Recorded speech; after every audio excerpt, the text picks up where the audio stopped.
welcome to the Danny Miner podcast. Could you believe this is episode 10 already? And I have my daughter on this time. Welcome, Jocelyn. Hi.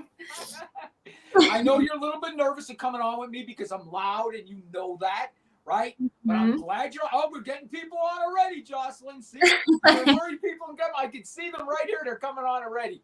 So listen, Jocelyn, I think what people want to know out there, right? They see me screaming. They see me yelling, right?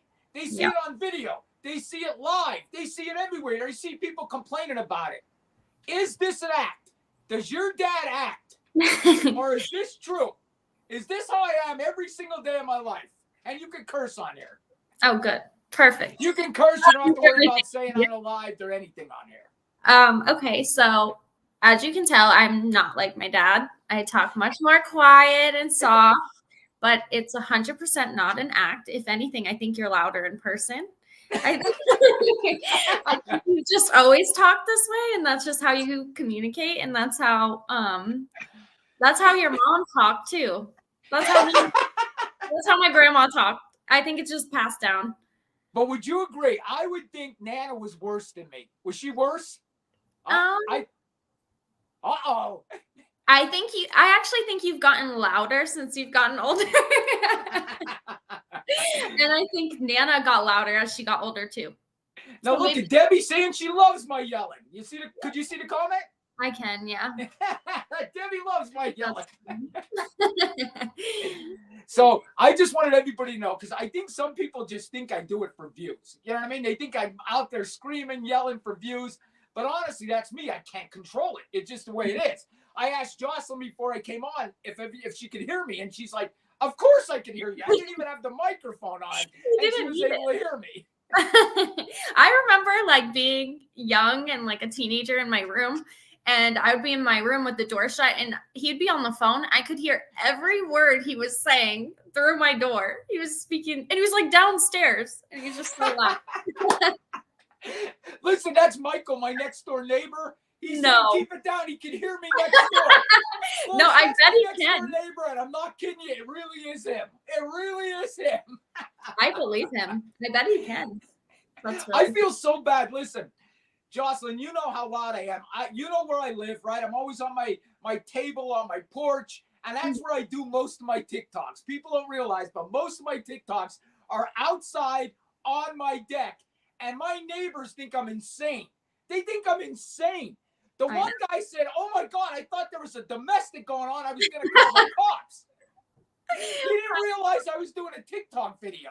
So yes, I do my videos outside, and my neighbors think I'm an ass.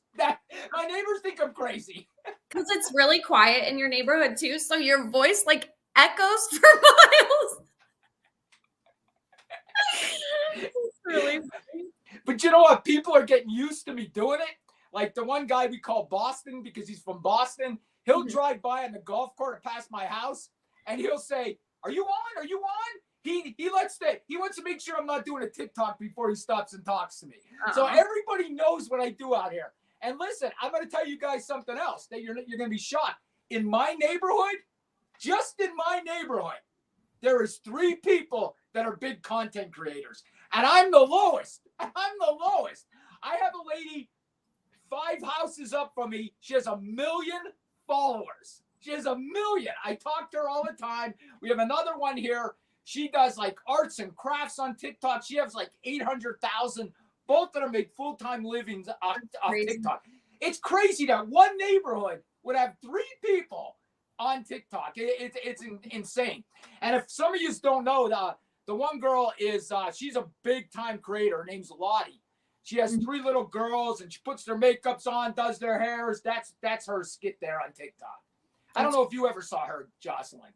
I haven't, but I was going to look her up. But I think it's just more crazy that you can make that much money online. I know. It's insane. And you know what? I saw some creator the other day. She was talking about that Mama Tot. Am I saying her right? Yeah, Mama Tot. I followed her for a long time. I like her. She's that typical Southern lady, right? You got to love her, right? You hear her, you stop fucking immediately to listen to her, right? It's Mama Tot. Right? She's so good. Do you know her son was murdered? Yes. Yeah. That happened not too long ago, right? A year ago. That's when I started remember that. Yeah. That's why I I followed her. totally remember that. And you know what? The thing about her is somebody's doing a TikTok now where they take big creators, okay, and they estimate how much they're making a month by the $1.25, for per thousand. They estimated her. You ready? $41,000 a month. Jesus. $41,000 a month. People don't make that in a year. She's making that on social media, and that's just one of her social media platforms. That's just one. Yeah. It's insane. I've seen that account, and they did Michaela Nagaro. She's like the biggest makeup artist on TikTok, and she has millions and millions of followers. And they said she makes probably, I think, like $120,000 a month. But this is just TikTok views. That's not all her brand deals. With her brand, exactly, it's probably like $300,000 or $400,000 a month. I guarantee. It's Jocelyn, crazy. My problem is going to be getting a brand, because with my big mouth, people are afraid what the hell I'm going to say. So no brand is going to put a brand on me. I know it already. Because you have a temper and you'll bitch them out. I know it. And listen, I have a talent agent I talk to here in Vegas. Mm-hmm. She always tells me they're scared of you. They're afraid what you're going to say. She goes, you'll end up getting signed, but it's going to take that person to take a risk on you because they're worried they can't control you. They want somebody they can control, and a brand is not going to be able to control you, so they're not going to want you. That's what she told me. Hopefully she's wrong, and someday I'll get a brand. Hopefully. You need to comment. I do think someday I'm going to get on TV. I do think that. Someday I'm going to get on TV. Well, on TV, they can edit it, so if you mess up really bad, they'll just take it out. All right, so listen, let's talk a little bit of crime, because that's what these people come for. First off, how was it being a daughter of a cop? What did you think? Like, when you were 8, 9, 7, so young, what did you think your dad did for a living? Because it's had to be crazy. Okay, so whenever I tell people that my dad was a cop, they're always like, oh, you had strict parents. Like, he must have been really hard on you and, like, followed everything you did. And I was like, no, he was, like, pretty chill on that side of it. Like, I don't think you were overly strict or hard on me. But when I was really little, I think it actually scared me that you were a cop, because I was scared that something bad was going to happen to you a lot. Well, it almost did. When I was like probably 10, 11, and I think that's when you went through that shooting where the person tried to shoot you. Yeah. I remember getting that call, and I was really scared. I remember calling my mom, and I was like he could die just from his job. So I remember being scared about that a lot. And but I also just thought, when I was younger than 10 or 11, I thought my dad just killed people off the side. Like, I thought that's just what cops do. They just kill people. So, like, I told kids at school, yeah, my dad, like, kills people. He's a cop. Mind you, my dad has never even had to really use his gun in all the time that he's been a cop. But 27 years, never shot anybody. Never shot anybody in 27 years. But my daughter thought I did it every day. She thought it was like zombies on the apocalypse, right? I'll tell you a funny story, and this might be a little bad, but can I tell it? It's about anything. It's podcasting. Okay, so when I was younger, probably around the same time, maybe I was 12. My sister, I think she's 3 years older than me, so she was probably 15, 16. So she's in that right prime stage of teenager, doing bad things, getting into trouble. You know how everybody goes through it. So she was smoking weed. She had like a bunch of leaves in her dresser for something else. It was not weed at all, I promise you. My dad goes into our room, checks in. He's like, "You're smoking weed. There's weed in here. There's weed in your dresser." And my sister's like, it's not, it's literally leaves. And then we laughed so hard because we're like, my dad must not be a very good cop. Because she was smoking weed, but that was not it. And it was really, really funny. But we talked about that to this day. But to my defense, she had rolling papers with the weed. Oh, see, I was too young to remember. I was too young to remember that. Did She she? had rolling papers, guys. So that's why I thought it was weed. Then she's telling me her boyfriend rolls his own cigarettes. That's what she told me. That's BS. That's really She was funny. smoking weed. So you can sit here and tell me your sister wasn't smoking weed. I know she was. I know she was, but that was just not the weed. Maybe we'll get Brittany on here one day to confirm this story. It was. Right? We still talk about it because we think it's so funny because you were so pissed, like really mad. And now look at me. I know, that's why it's funny. I'm like, now he literally doesn't care at all. But back then it was illegal and it was serious and people treated it really serious, especially in Pennsylvania. Don't you think? Pennsylvania, they still kind of treat it serious, unfortunately. Really? You know what I mean? They have recreational marijuana, but they still take it too serious. Way too serious. Yeah. All right, Jocelyn. So we're at 6:11. We went over our family life a little bit. Okay. Yeah. What it was like living with me, what it was like living with me as a cop, right?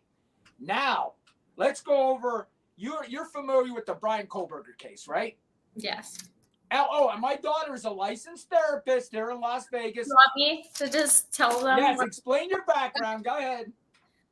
Okay, so I am a licensed clinical professional counselor in the state of Nevada. So I got my bachelor's degree in human services counseling and marriage and family therapy and my master's in clinical mental health counseling. So then I got licensed and I'm a therapist with kids in foster care. So that's what I do right now. And it's different. I always tell people when I'm explaining it though, Dad, is like, it's not a psychiatrist. It's not a psychologist. I don't work in the medical field. I'm not a doctor, but being a therapist is just like wellness. It's like taking care of your basic needs and your mental health. Does that make sense? Now listen, my daughter's a therapist. She just told you, master's degree, okay? Do you really think I have ADHD? Oh my God, this is what you ask me? As a therapist, just being around me, do I really have ADHD? Yes. Of course. What do you mean? How severe? Severe. Yes, very severe. We were driving around. We went to a comedy show yesterday. Jocelyn, myself, and my girlfriend Liv. We went to the Jimmy Kimmel comedy show on the Strip, and it was fantastic, right? But on our way to the show, we were talking. Jocelyn goes, "I wonder if I have ADHD." Remember you saying that? Yeah.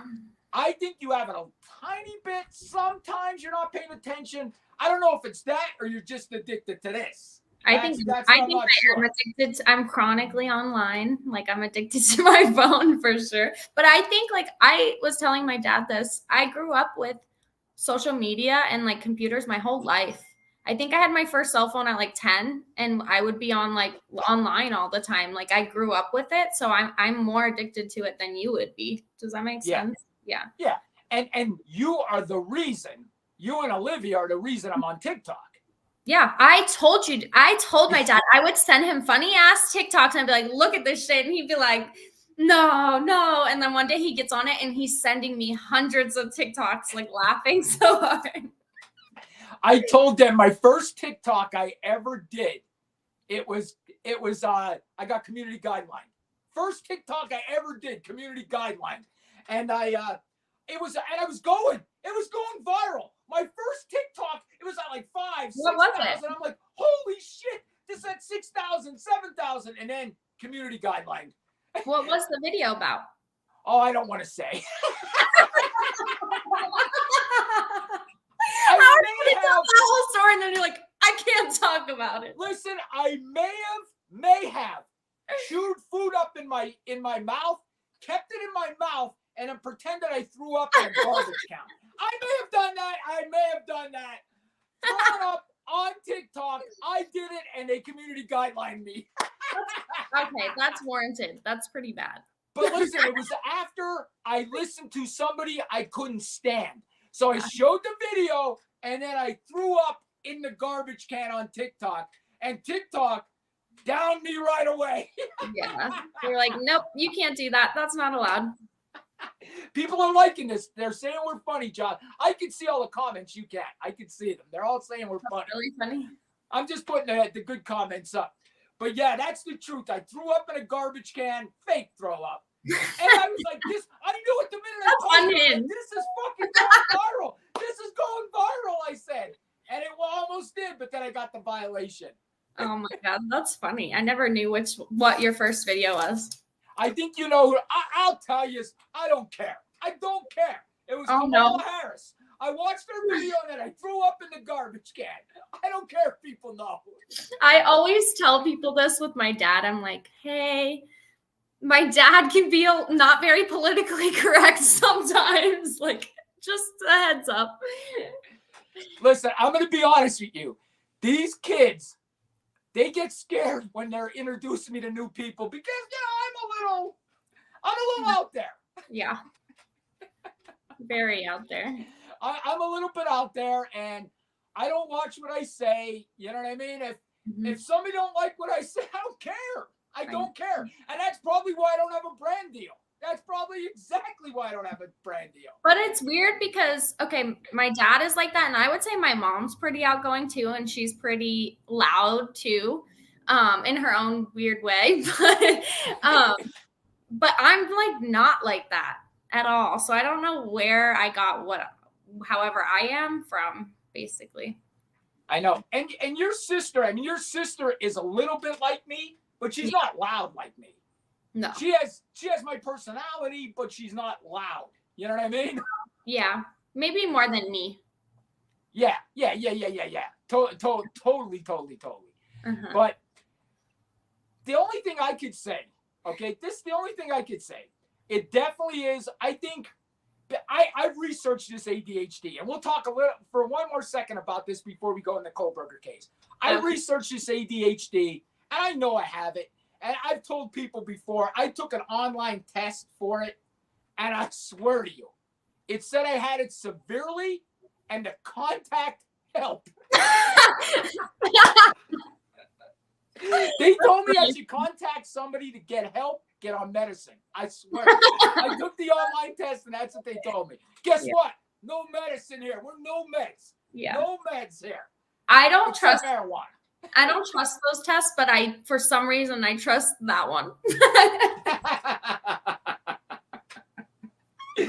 All right. You know what? Before we get to Kohlberger, we talked about being a cop. Yeah. Honestly, now I know what you said off air. I'm not going to let you say it here online. What personality trait does a cop have? She said narcissist.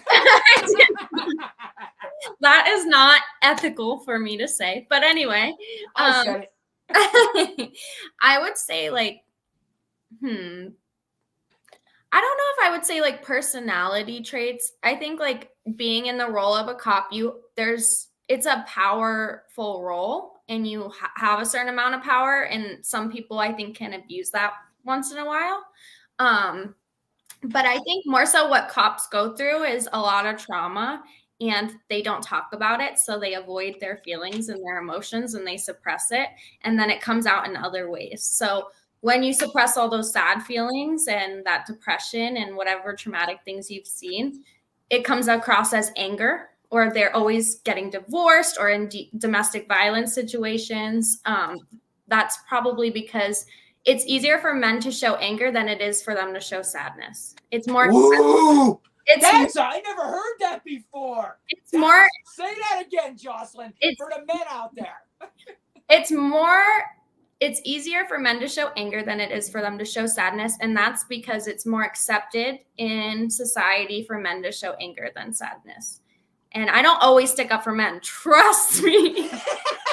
But I think that's true because I work with little boys. So I try to keep that in mind for when they grow up. Like, they can't show how they feel. So then when they're in a position like a cop and they see really terrible things, I think it's like kept under rugs and a secret. And I think a lot of suicides by cops are people in the helping profession too.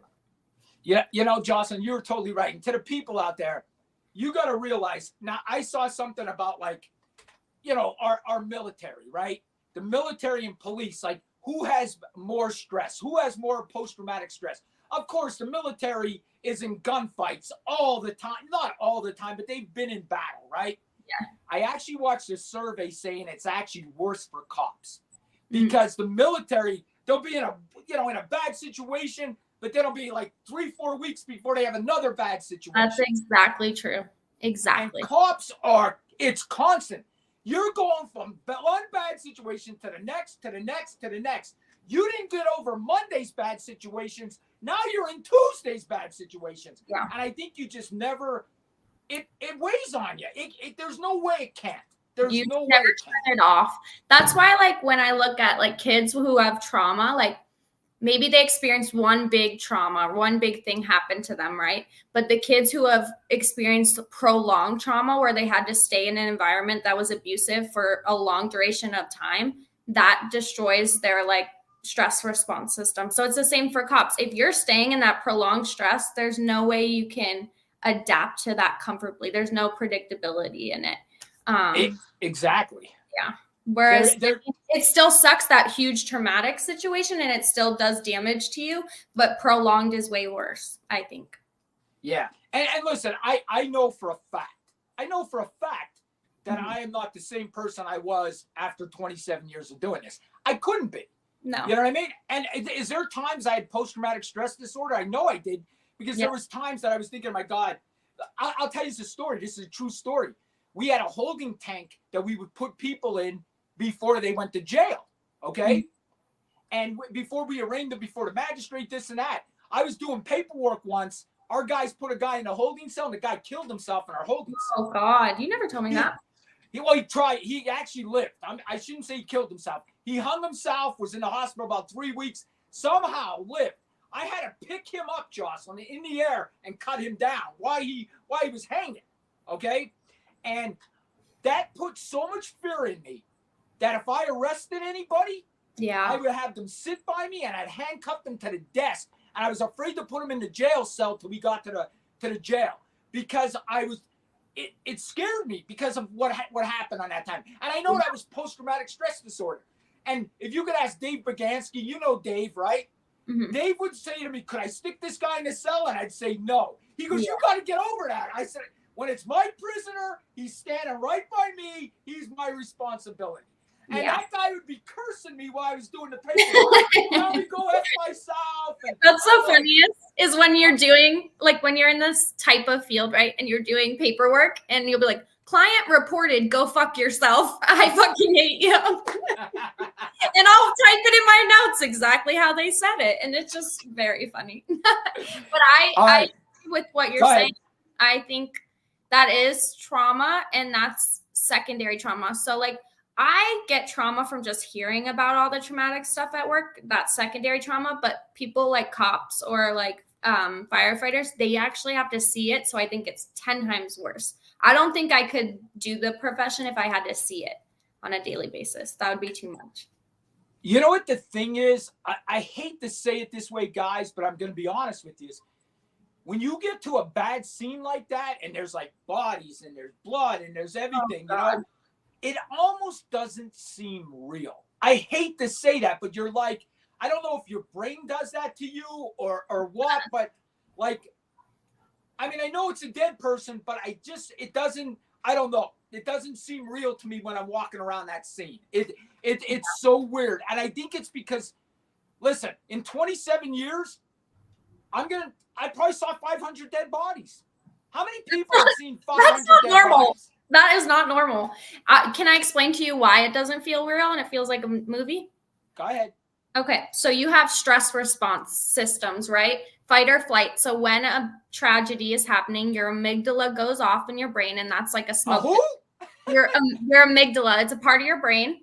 It's like a smoke detector, okay? Okay. And when there's a bad thing going on, like there's bodies laying everywhere, it's telling your brain, this is horrible. This is really bad. We have to do something. There's an emergency. So, you know, the normal stress responses, fight and flight, right? Right. So you either want to fight them off, you want to run away, you have a response to stress. Well, there's also one called freeze. So that is a dissociative stress response. So you have hyper aroused stress where you're fighting and flighting, but below is dissociation. So you escape in your mind and you go somewhere else to be able to endure that stress. Does that make sense?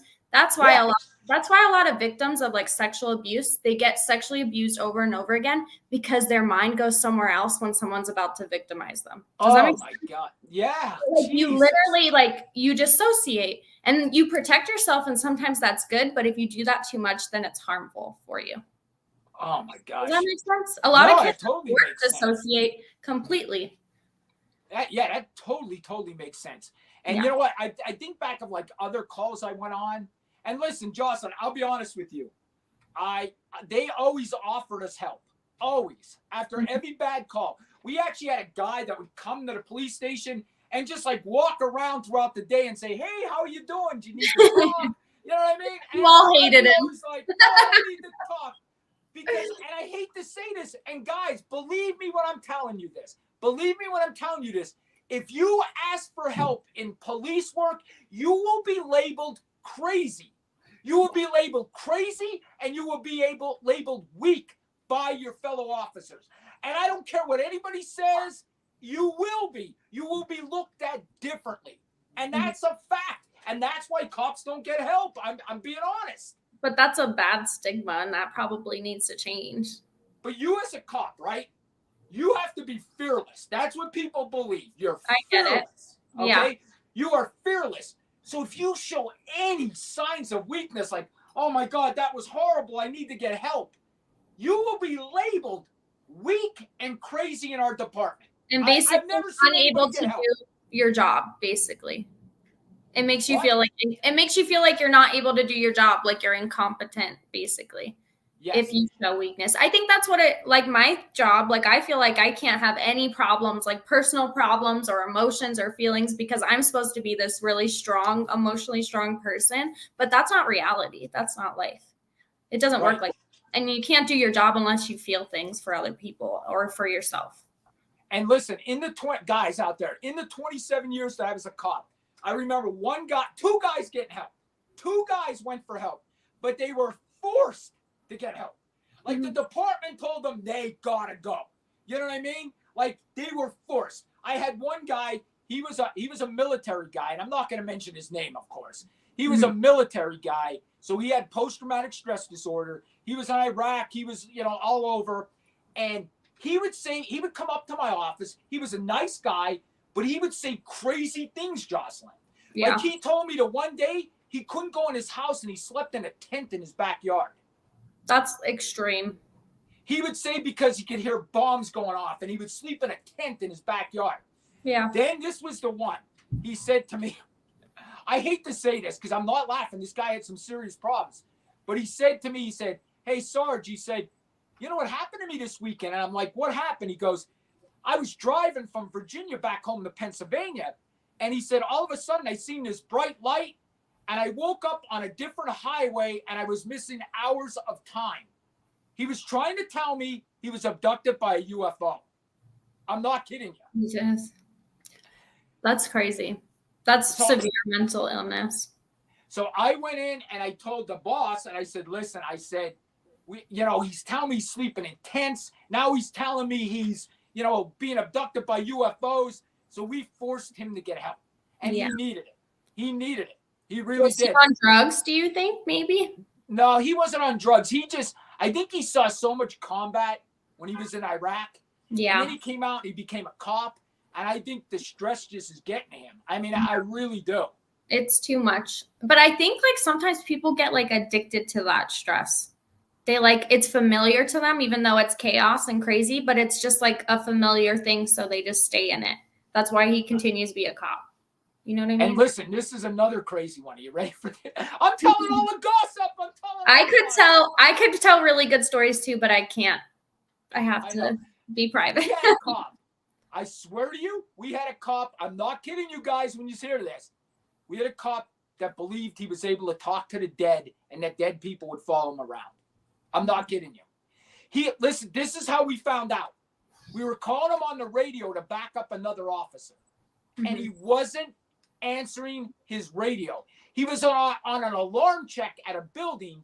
We were canceling him from the alarm check. He was walking around the building to see if it was secure. and we were sending them back up another officer. He wasn't answering his radio. Jocelyn, when he came back to the station, we're like, what are you doing? You didn't answer your radio, this and that. He goes, well, I was walking through the building. 2 dead people were trying to talk to me, and they were following me around the building. That's what he told us. And he told us that dead people would come to him in his sleep, that he couldn't sleep, and that he would hear spirits talking to him while he was sleeping. Now, Christ, could this have been true? I mean, was he seeing dead people? I mean, I don't know, but they did send him for help. Was he normal other than that? He was let me tell you this. He was a guy that shouldn't have been a cop. Okay, he was like a really nice person. Okay, so no. Yes, he was a real nice person. Okay, he really was. Yeah, it could have been a lot of things. I mean, when you become a social worker, I'm not a social worker, but a lot of my friends are. They make you sign off that you're mentally stable and mentally well and all these things, but people just put that to keep their job sometimes. Does that make sense? I agree. Yeah. And listen, right when he did this, I forgot to tell you this. He lost his wife maybe about 3-4 months before. And that's it. He was probably in his 50s, probably like 52, maybe 53. So, I mean, he was still young. He lost his wife in his 50s. And I think that definitely had something to do with it, too. It does. There's always like a triggering event. Like I'll have some people tell me about a case, right? A therapy case. And I'll talk to other therapists outside my agency because every therapy I do is trauma-related therapy. And I think a lot of things lead back to trauma. And they'll tell me about a case and they're very much like, it's this diagnosis because of all these things. Like she started feeling sad when she was 5 years old. And I'm like, okay, well, what happened to her when she was 5 years old? And then well, blah, blah, blah. And then it turns out she was abused at 5 years old or this happened at 5 years old. And I'm like, yeah, there's always something that triggers. People don't just start feeling sad at 5 years old for no reason. Do you know what I mean? Yeah. It's not, part of it's genetics, but most of it is what people go through, I think. I agree. And the thing about being a cop is if we go back to personalities of a cop, you know, I'm thinking back here, like we're all alpha males. It really is. It's an alpha male, especially my last police department at the Capitol in Harrisburg. That was so alpha male, it was almost crazy. Okay. Yeah. If you were slightly below an alpha male, you were gonna, honestly, I don't know how you would make it. I honestly don't know how you make it. It was so alpha male there, it wasn't even funny. That sounds like my nightmare. I would hate that. If you are not an alpha male in police work, you will get destroyed. I hate to say that. You will get destroyed. You have to defend yourself. You have to. We've had fights in roll call rooms. We had everything there. You name it, we had it in our police department. Because you got a bunch of guys that think they're all it, you know, because they're cops and they're gonna fight. And Jocelyn, you brought one more thing, and I promise you guys we'll get on the BK case. One more thing you brought up that, you know, I was thinking was a good thing. You were talking about, like, we talked about personalities of cops, right? Yeah. I think that's going to change. Yeah. I think the alpha male thing, people don't want it anymore. And I think when they go through the police academy now, there should be communication classes, how to communicate with people better, because it's how you communicate with people. I know. That could bring people down. Like, I would go to a bar fight, and this would be me at the bar fight. Yo, calm down. Everybody calm down. I'm going to get your side of the story. Yo, relax. I'm going to get your side of the story. I had other cops come in and, excuse my language, get the fuck in that corner. Get the F over here. Get the F over here. Get the F over here. Get down on the ground. No. And listen, males, they don't like to be yelled at by other guys because that's weakness. If they take getting yelled at by another guy, even if it's a cop, that's weakness. So the male has to yell back at the cop. He has to. So you as a cop need that better communication skills to not bring that out of them. Yeah. Hey, buddy, relax. We're going to get your side of the story. Relax. But if you start telling them, get the F in the corner, shut your effing mouth, guys will come back at you. It's the way it is. Guys are not going to show weakness. It's just the way it is. I know. And I don't understand that part because I'm not a guy.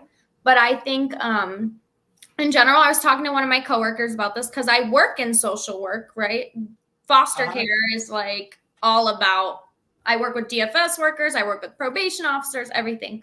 And we're talking about how police officers are the number one social workers. You guys work in the community every single day, more than even social workers do, but you don't really have those skills. You guys aren't taught those things. And it's like, how aren't you? So I know you hate this because I remember when it got brought up, like to bring a social worker out into like really big disputes with the cops. But like, I agree because I think you need to calm that situation sometimes, especially people who are mentally ill. Like, how's a cop going to help somebody? They're going to escalate them because a dysregulated person can never regulate somebody. Does that make sense? So if the cop comes in here, that person's going to go here too. But if he comes in here, it's going to help lower that person. No, I changed my mind about that. I agree with you. Yeah. I do. I don't think what I didn't want was social workers to go by themselves. I agree with that. That's dangerous. And I would not do that. For guys with guns. I'd be dead. A social worker with no gun. No, I agree with that. I think they should go with the cops. Especially and suicides, maybe like suicide attempts, suicide. There should be. I'll tell you what, Jocelyn. Maybe there should be social workers employed by the police department. And 1,000%. I don't know if there is already. There could be. I just don't know because I don't know what it's like in Las Vegas. We only really know what it's like in Pennsylvania with the cops. But I really think that's a big miss in the whole justice system. They need people to help de-escalate things in a way that's like calming. And if it's weird, if that person, I talked about it with another therapist, if that person who's mentally ill or having a big, big moment or incident, if they know you're a therapist or a social worker, that's going to automatically calm them. Does that make sense? Knowing you're a cop, that's going to automatically trigger them. I agree. And let me tell you why I agree with you. I was a hostage negotiator too. Okay. Mm-hmm. It was called the negotiator. It wasn't a hostage. It was a negotiator because I was trained in suicides, all that stuff. Right. And when we would negotiate, Jocelyn, they didn't want us to be sergeants or corporals, even though I was a sergeant at the time. They didn't like that. They wanted you to say, hey, listen, I'm Officer Minor. I am just like you. I'm just a worker. I got to go ask my boss. He's the guy that's in charge. Yeah. You know, I'm just a worker like you. That's what you would say to him. And I wouldn't say, hey, I'm Officer Minor of, such and such police force. I would say, hey, I'm Danny. I'm here to help you, blah, blah, blah, blah, blah. And you would try to be the worker, and you wanted them to feel like it's not your fault. It's the sergeants. It's the corporals. It's, you know what I mean? That's how they would do it. Yeah, you have to like bring it down to seem like a real person to them. Because if not, it's that power differential. Like therapists too, like there's an automatic weird power differential, but there shouldn't be. Right. And listen, cops go to suicides all the time too. Mm-hmm. I mean, honestly, Jocelyn, every Christmas, we knew it was coming. We knew it. The month of December was suicide month. I had a guy, listen to this. I had a guy on 2 days before Christmas in broad daylight, drive downtown Freeland, put a rifle in his mouth and shoot himself in front of everybody in the downtown. Oh my God. You've never told me that. In his car, in the middle of the day. It was like noon. And this is a small town, Dad. Imagine what happens in the city. And listen, they call me on the radio. They're like, a guy just shot himself in his car. I'm like, what? And they're like, I think he's dead. And I go down there and he's dead. You know what I mean? Of course he's dead. You shoot yourself with a rifle, you're dead. Yeah. I mean, there's no coming back from that. And but we had it all the time. I mean, I had it. And you know what made me even sicker? What made me sicker is when I worked Christmas Eve and I had to go to domestics on Christmas Eves with little kids crying when they're waiting for Santa Claus. I mean, that broke my heart. Yeah. It would be, I remember the one day I went to a domestic call on Christmas Eve where a father destroyed the Christmas tree, destroyed the presents, and I took him to jail on Christmas Eve, and his kids were crying. Could you imagine that trauma? Christmas, the rest of their life? Yeah. It's crazy. That's trauma. You know? I mean, I'm used to stuff like that. You're breaking up a little bit, Dad. You're being a therapist. How am I now? Better? A little better. Your sound's good. Your just camera's a little blurry. Oh, okay. Am I Is okay? it looking better now? There's a lot of wind out here. I knew we were gonna have problems with the internet today. There's tons of wind. Is it windy where you are? It's not that bad. It's a little bit. Yeah. Am I better now? Yeah, you're a little better now. Oh, it says Oh, they're he's saying I'm breaking. breaking up. You know what? I knew I was gonna have problems with the internet today. I knew it. Every time it gets windy out here, I have problems with the internet. Every time. I almost canceled you because I was thinking, oh my God, it's gonna be problems. Oh. Okay, All right. well, Sorry about that, guys. I apologize. you look a little better to me. Right. Yeah. I guess we'll find out. We'll look at it. If it's bad, it's bad. There's nothing we can do about it. We'll yeah. continue as we got more people in here right now, so let's continue. Okay. I mean, with kids, I think it's the hardest because it's so sad. I mean, I work with kids every day, and some of the most horrifying, disgusting things you'll possibly ever hear happen or done to a child. But I feel like it's just so much harder with children than adults, like emotionally, if you're a cop or you're a therapist or whatever. Oh, man. I don't know. You know, the thing about police work is no one wants to be a cop anymore. Yeah. I agree.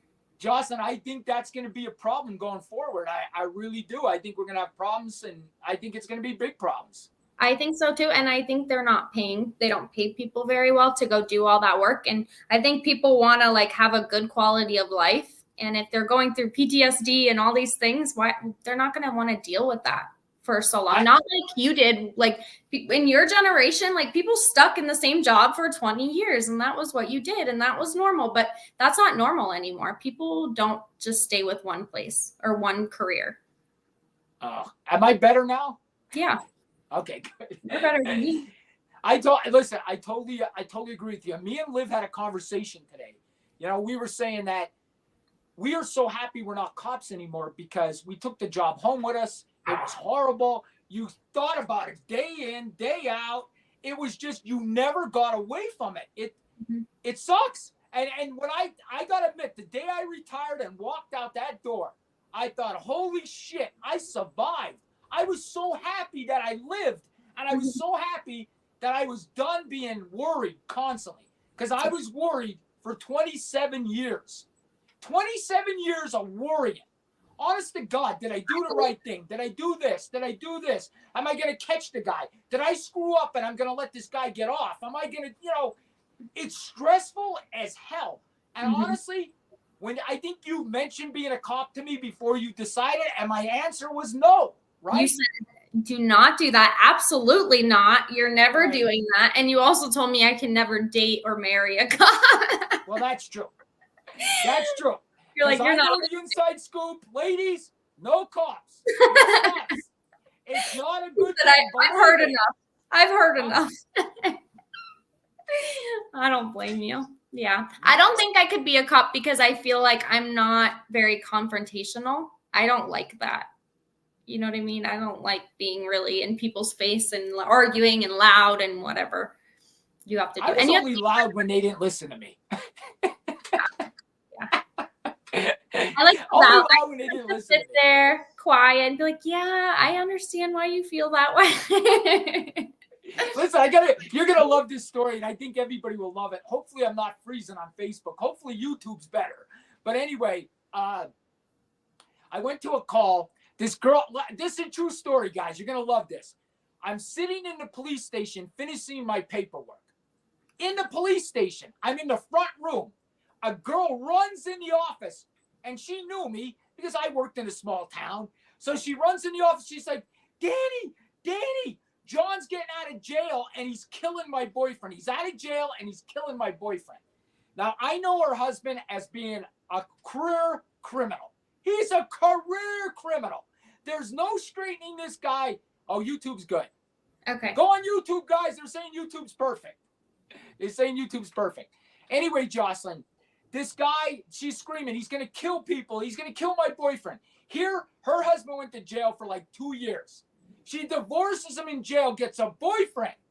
Now he's out of jail 2 years later, and he's beating the boyfriend up in his ex-wife's house. Okay? Mm-hmm. So she's screaming at me, Danny, you got to help. He's killing him. He's killing him. Now, our rules were 2 officers to each domestic call. 2. Mm-hmm. I had nobody close to me. I was all by myself. Am I going to let this guy kill him? No, I got to go by myself. You have to do it. I had to break a rule. And I go down there. I walk in the door, and they are on the ground, and he's beating this guy off the ground, this John that just got out of jail. I grab John, and he has no shirt on. So he's all sweaty, so I can't really grab him because he's sweating. All right? So Okay. I grab him, and he tackles me. Okay? So when he tackles me, he knocks my handcuffs out of my hand. He knocks my flashlight out of my hand, but he doesn't bring me down. Okay? So he tackled me, but I was able to keep my balance. And me and him are fighting. We go through a china closet. It breaks the china closet. Glass falls on it. I'm not making this up at all. No, I'm I've not heard making this up at all. Then I have him. I'm hitting him, and we get over like this stove area, and I get my mace out, and I have my mace like this, and he starts screaming, Danny, don't mace me. I'll go with you. Danny, don't mace me. I've been maced before. I don't want to get maced. He was so scared of that pepper mace that he gave up. So I'm like, what the hell's wrong with you, John? And he goes, I'm sorry. So I put him in handcuffs. I take him up to the police station. And Jocelyn, this is the funniest thing he said to me. Yo, can I get a cigarette before we go to jail? They won't let me smoke cigarettes before I go to jail. I'm like, okay. I said, why'd you act like that? He's like, Danny, I can't just go with you. I ruined my reputation. I got to fight with the cops. I swear to God. He sat in the chair and said, Danny, I had a fight with you. I can't just go with you. I ruined my reputation. That's so funny. Jocelyn, I arrested that guy so many times I can't even count. I wonder where I arrested him so many times. Is he alive? He's dead. Heroin, drugs. I kind of figured, but I was just wondering. Or in jail. Or both. Listen, I got a lot of people laughing about this story. I want to finish this story about him. Then the sheriff's department came for a warrant for his arrest. They didn't get me or any of the other officers. The sheriff's department went down there alone. Mm-hmm. He went up and climbed on the top of his roof and wouldn't come down. He climbed out on his roof of his house. And you know, in Pennsylvania, they have them older 3-story houses. Mm-hmm. He was on the tippy top of the roof. The sheriff's department calls me and they're like, could you back us up? He's on the roof. He's on the roof. I go down there and they're like, what are we going to do? I said, I'm going to lie to him. So I go up there and I yell, hey, John. And he goes, what? I'm not coming down, Danny. They have an arrest warrant for me. I'm not coming down. I said, John, calm down. The arrest warrant isn't for you. The arrest warrant's for your son, your 15-year-old son. He said, there's an arrest warrant for my son. I said, yes, get the hell down there. It's not for you, you dummy. He comes down there. When he gets to me, I said, sorry, John, I lied to you, and we handcuffed him. That's fucked up. I mean, you got him. So that's all that matters. I was afraid he was going to jump off the roof. Honest to God, I thought he was going to jump off the roof. Can you imagine if it was for his son and he acted that way? That's even funnier. Listen, here's the funny part about this guy. He was a twin. They were twins, and they were both assholes. They were both assholes in and out of jail constantly. Genetics. But you know what? It was so funny, though, because it was weird. Like, career criminal guys like that, they respect that you do what you got to do. Like, they still respected me for that, Jocelyn. Like, they would come up to the police station and still talk to me. They would see me out and talk to me. It was just like, hey, I'm a bad guy. Danny just does what he has to do. Honestly, I swear to God. Well, that's what it is. You're just doing your job.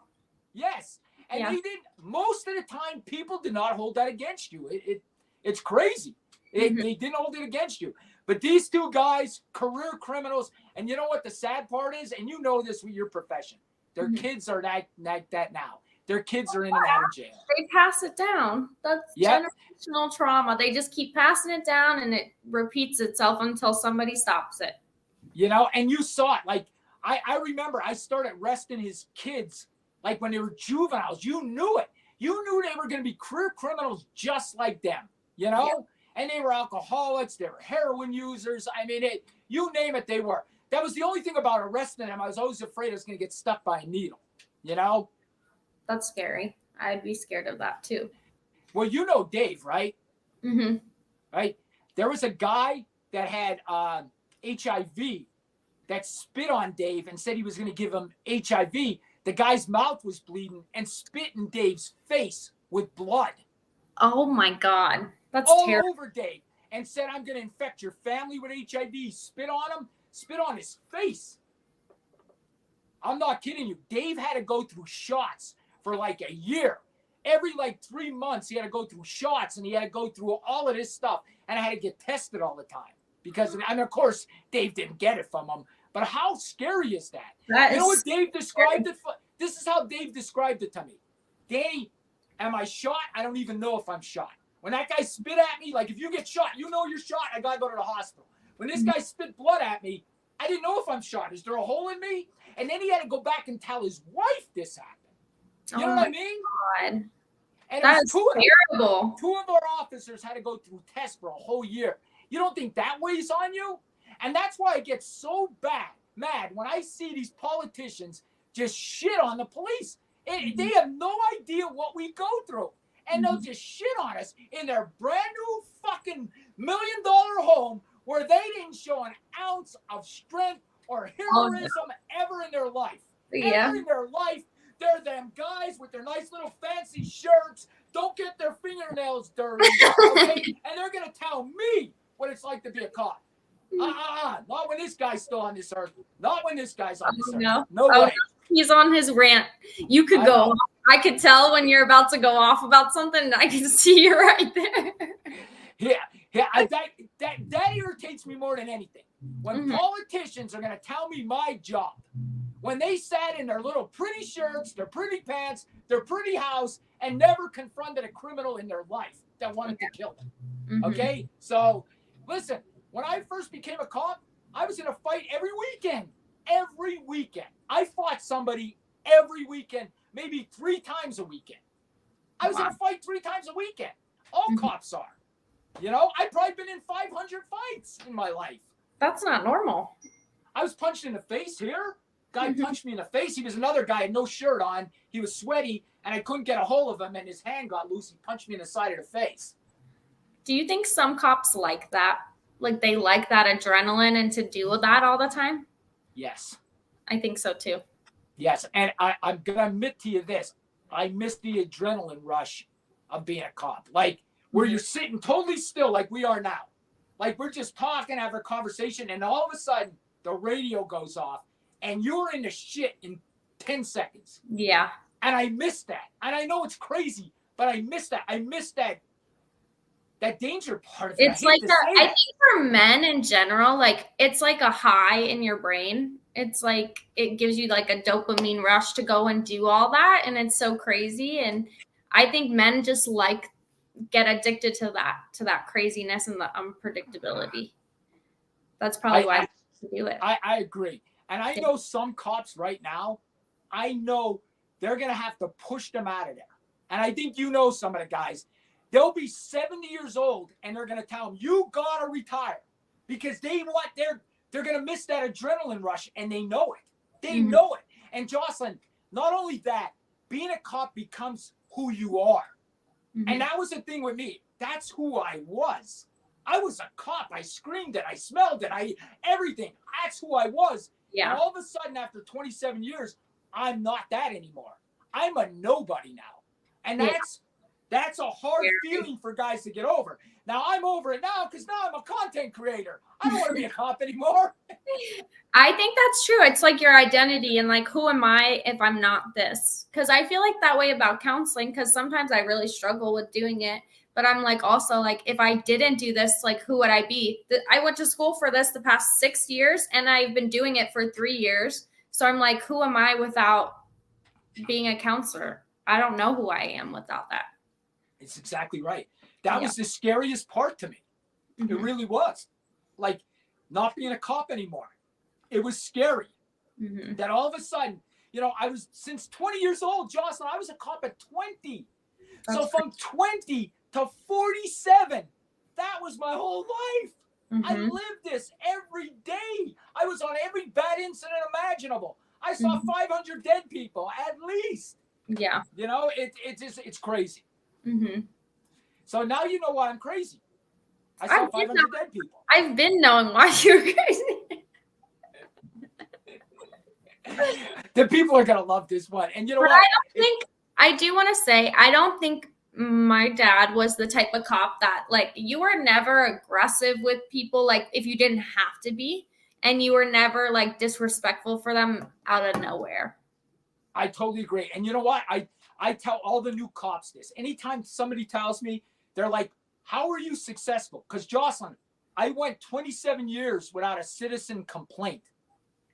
I've never had a citizen complain about me. 27 years. Wow. And this is what I told them.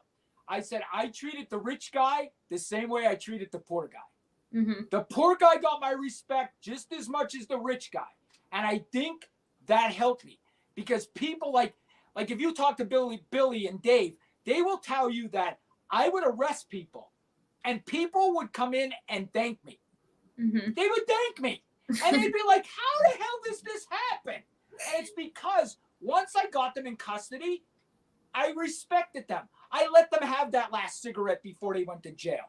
Other guys would say, listen, my cigarette pack is open. They won't let me take open packs of cigarettes to jail. I would stop at a convenience store and buy them cigarettes so they had cigarettes in jail. And that's the truth. Yeah, I and believe people you. respected me for that because these guys, Jocelyn, like that twin I told you about, they're in and out of jail. They know the rules. They're just that they'll be gone for 6 months, but in 6 months they'll be back. They'll serve 8 months. They'll be out. They'll be out for 4 or 5 You'll months. see them back again. in jail. Huh? Yeah, you'll see them again, basically. It's exactly right. Totally I get scared about that I'll see like biological parents that are connected to the kids I work with, and they'd be really mad at me and try to come after me or do something to me. That's like my worst fear. I feel like somebody trying to come after me or kill me. Like they always say, like when social workers walk in their car at night, to always be careful. Like, because a lot of them had died that way because people, they're mad about things. I feel like cops are the same. Yeah, one time I was scared.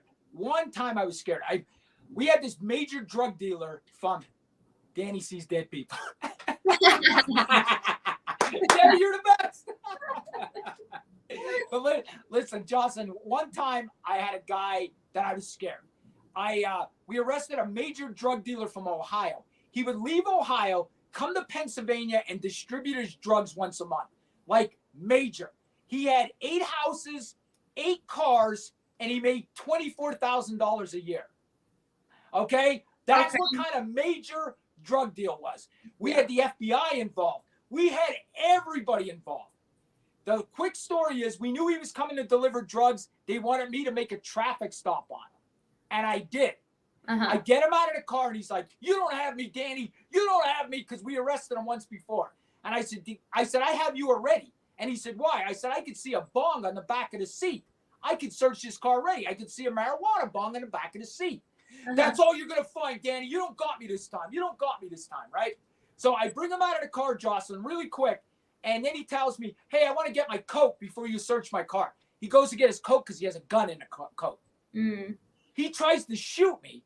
Me and him wrestle over the gun. I start screaming, gun.